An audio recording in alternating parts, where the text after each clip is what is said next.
Aziz milletim, değerli kardeşlerim, मेरे प्यारे भाइयों Türkiye और मोहतरम साथियों, kadim tarih हमारी कौमी दोस्तों medeniyet और भाइयों की ve खुशी हमारी kültür खुशी है। bağları sebebiyle उनका मसला geniş हमारा bir मसला coğrafyanın और उनका दुख mesuliyetini हमारा üzerinde दुख है। taşıyan फलस्तीन büyük की bir सरजमीन ülkedir।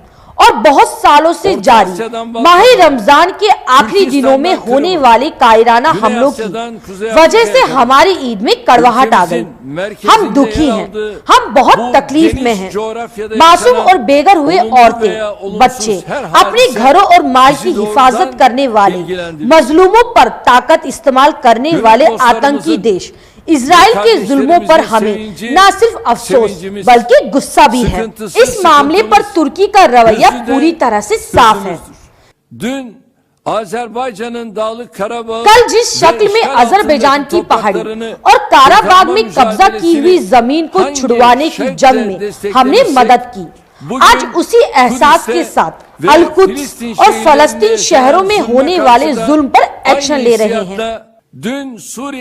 जिस तरह कल हमने सीरिया की सरहदों पर आतंक का सफाया किया, आज उसी तरह मस्जिद अल-अक्सा की तरफ उठने वाले हाथों के मुकाबले में हम अज़ाम के साथ सामने आ रहे हैं।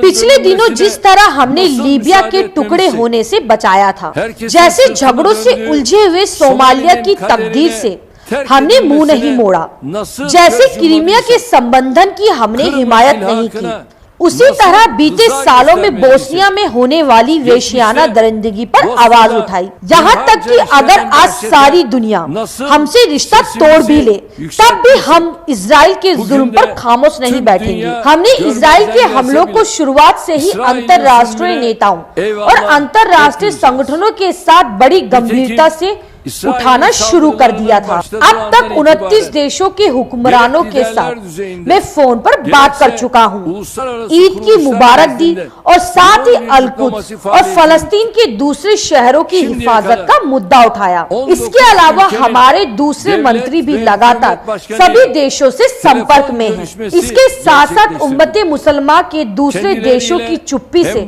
हमें दुख है।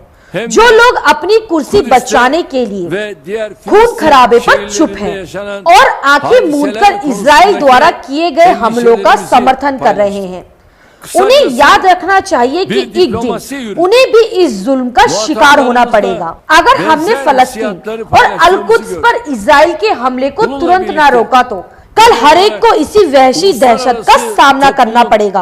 अल-कुद्स जैसे शहर जो न सिर्फ मुसलमानों बल्कि ईसाइयों और यहूदियों के लिए भी पवित्र हैं, बगैर किसी हिचकिचाहट के कायराना हमले करने वाले इस आतंकी देश ने अब हदें पार कर दी हैं। 3 धर्मों के लिए पवित्र माने जाने वाले अल-कुद्स तमाम इंसानियत की साझा विरासत है। इसलिए हम कहते हैं अल-कुद्स पूरी दुनिया और वहाँ के मुसलमान तमाम इंसानियत है।